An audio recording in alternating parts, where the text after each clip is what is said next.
Hello friends, welcome back to my YouTube channel Swati fashion boutique. तो आज की video में हम सीखेंगे कि किस तरीके से जो ब्लाउज़ जिनके बैक पार्ट पे एम्ब्रॉयडरी होती है पूरे में और नेक भी उनका पूरा एम्ब्रॉयडरी से ही बना हुआ होता है, तो किस तरीके से उन ब्लाउज़ों की कटिंग करनी चाहिए और किस तरीके से हमें वो जो नेक पे वर्क होता है उस नेक को हमें स्टिच करना चाहिए। इससे पहले वीडियो में मैंने आपको जो स्लीव्स जिन पे एम्ब्रॉयडरी वर्क होता है उसकी कटिंग और स्टिचिंग सिखाई थी। तो अगर आपने उस वीडियो को नहीं देखा है तो मैं डिस्क्रिप्शन में लिंक दे दूँगी, आप वहाँ पे जाके उसको चेक कर सकते हैं। तो चलिए आज हम इसको बनाना सीखेंगे कि किस तरीके से इसकी कटिंग और स्टिचिंग की जाती है बैक पार्ट की जिन पे एम्ब्रॉयडरी होती है। तो देखिए, जब हमने स्लीव्स निकाली थी तो साइड से कपड़ा कट हुआ था, तो यहाँ पे मेरे को जोड़ लगाना पड़ा। तो अलग से मैंने पट्टी लेकर यहाँ पे जोड़ लगा दिया है। तो ये जो जॉइंट मैंने इसमें लगाया है वो हमारा मार्जिन में यूज़ हो जाएगा। तो चलिए अब इसको हम डबल फोल्ड करके रखेंगे। तो बिल्कुल सेंटर से ही हमें इसको डबल फोल्ड करके रखना है। तो मैं ऊपर की तरफ इसको उल्टा पार्ट ले रही हूँ, क्योंकि जो मार्किंग हम करेंगे वो उल्टे वाले पार्ट पे ही करेंगे। तो आपको देखिए नेक से नेक को बिल्कुल मिलाते हुए रखना है।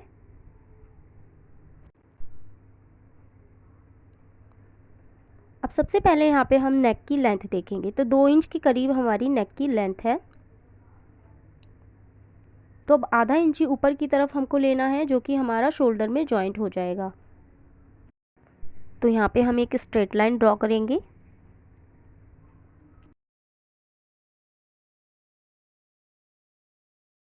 तो ऊपर की तरफ हमने जो आधा इंची का मार्जिन लिया है वो हमारा शोल्डर में जॉइंट हो जाएगा। अब जहाँ से हमारा गले का वर्क शुरू है वहाँ से लेंथ हमें मेज़र करनी है। तो देखेंगे आप, मेरी 13.25 के समथिंग आ रही है, 13.25 लगभग। तो मैं इतना पूरा लूँगी इसको। उसके बाद मैं नीचे की तरफ भी आधा इंची का निशान लगाऊंगी, जहाँ से हम अपनी पट्टी लगा के अलग से फोल्ड करेंगे। मैं इसको तुरपाई वाला बनाऊंगी, इसलिए मैं अलग से इसमें पट्टी लगाऊंगी। तो आधा इंची का मार्जिन मैंने नीचे की तरफ से लिया हुआ है। अब देखिए, हमको यहाँ पे शोल्डर रखने हैं। तो जो हमारे नेक की लेंथ है वो काफ़ी कम है, इसलिए हमें शोल्डर ज़्यादा रखने हैं। और क्योंकि अगर नेक की लेंथ बढ़ती है तो शोल्डर कम हो जाते हैं, लेकिन यहाँ पे नेक की लेंथ जो है वो कम है, तो यहाँ पे हम शोल्डर लेंगे। देखिए, शोल्डर मेरे 14 है, तो उसका हाफ मैं यहाँ 7 पे निशान लगाऊंगी। और नीचे आर्म होल के लिए भी मैं 7 लूँगी। ज़्यादातर जो शोल्डर हम लेते हैं, आर्म होल हमें वही लेना होता है, उतना ही।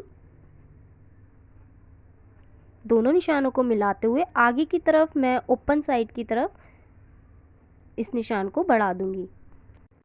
अब यहाँ पे देखिए, हमें अपनी नेक की विड्थ देखनी है। तो यहाँ पे नेक की जो विड्थ है 3.5 इंची है।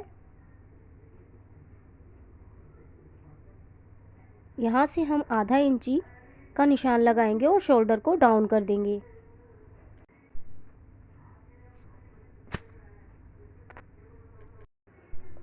अब हम यहाँ पे अपना चेस्ट साइज़ लगाएंगे। तो देखिए, मैं जो ब्लाउज़ बनाऊंगी वो 32 चेस्ट साइज़ का बनाऊंगी।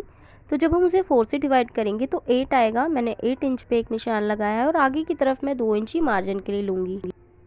अब हम यहाँ पे अपनी आर्म होल की शेप लगाएंगे। तो देखिए, सेंटर में से मैं 1.25 इंची का निशान लगाऊंगी और जहाँ पे हमने फिटिंग का निशान लगाया था 8 इंची से पे, वहाँ से ही होते हुए हमें यहाँ पे शेप लगा देनी है और इस निशान को आगे की तरफ बढ़ा देना है।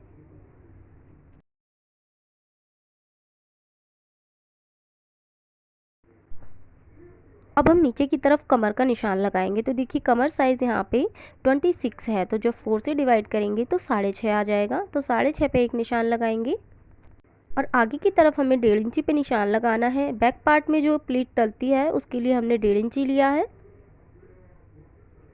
और मार्जिन के लिए मैं यहाँ 2 इंची ले रही हूँ, जैसे कि हमने ऊपर लिया था। दोनों निशानों को हमें आपस में मिला देना है। अब हम इसकी कटिंग कर लेंगे।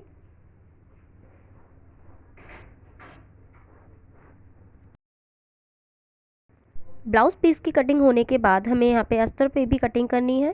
तो यहाँ मैंने अस्तर को डबल फोल्ड करके रखा है और जो ब्लाउज़ पीस था हमारा जिस पे हमने मार्किंग की थी उसे ऊपर की तरफ रखते हुए मैं ब्लाउज़ के लिए अस्तर की भी कटिंग कर लूँगी। तो अब हम यहाँ पे अस्तर वाले पीस पे प्लेट्स का निशान लगाएंगे। तो ऊपर की तरफ से मैं 10 इंची पे निशान लगाऊंगी और चौड़ाई लेने के लिए मैं चेस्ट साइज़ को 8 से डिवाइड करूँगी। तो 32 को जब 8 से डिवाइड किया तो 4 आता है, माइनस आधा इंची हम करेंगे। तो 3.5 पे मैंने निशान लगाया है और नीचे की तरफ इसे मिला दिया है। अब दोनों साइड पे मैं यहाँ 1.25 इंची का निशान लगाऊंगी। तो ये पूरा 1.5 इंची हो जाएगा जो हमने प्लीट के लिए लिया था। तो अब यहाँ पे हम तिरछी लाइन बना देंगे दोनों इन पॉइंट्स को मिलाते हुए। इसी तरीके से हम बैक पार्ट पे भी अपनी प्लीट के निशान को मिला के अच्छे से लगा देंगे।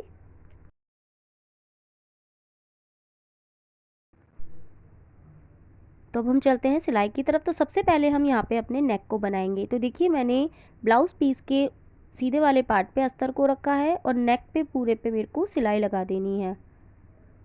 तो बिल्कुल नेक के किनारे किनारे पे ही हमको सिलाई लगानी है। सिलाई लगाने के बाद हमें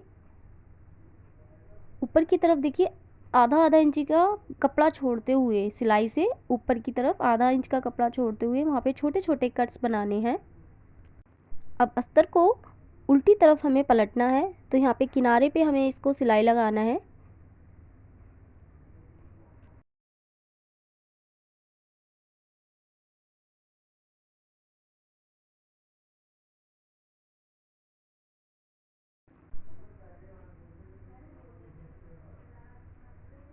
तो अस्तर को पलटने के बाद हमें ऊपर की तरफ भी देखिए नेक पे एक सिलाई लगा देनी है। आप चाहें तो इसे प्रेस करके भी अच्छे से नेक को सेट कर सकते हैं। उसके बाद हमें अपने अस्तर को और ब्लाउज पीस को पूरे को जॉइंट करना है। तो सारे में हम इसको अच्छे से सिलाई लगा देंगे।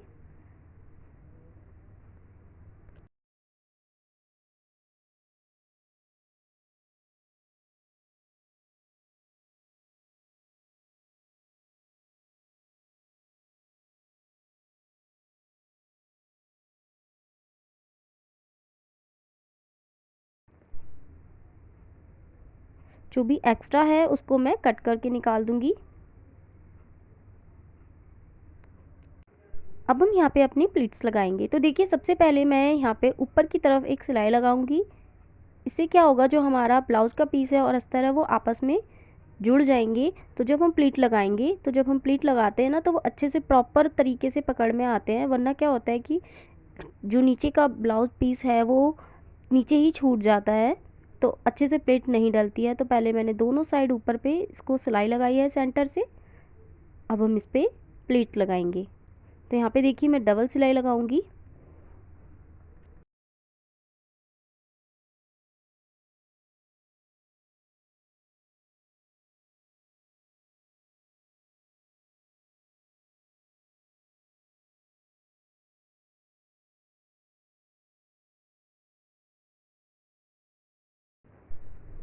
तो दोनों प्लेट्स हमने लगा ली हैं। अब हमको यहाँ पे एक पट्टी लगानी है अंदर की तरफ फोल्ड करने के लिए। तो 17 इंच लंबी मैंने एक पट्टी कट की है जिसकी चौड़ाई मैंने 2 इंची ली है। सीधी तरफ मैं इस पट्टी को रखते हुए आधा इंच की दूरी पे सिलाई लगाऊंगी।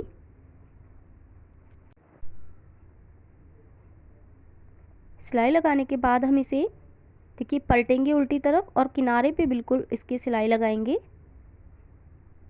अब हम इसे उल्टी तरफ फोल्ड करके 1 इंची चौड़ी आप पट्टी बना सकते हैं। 1 इंची चौड़ी मैं रखूँगी और पूरे पे मैं सिलाई लगा लूँगी। तो ये कंप्लीट हो गया है।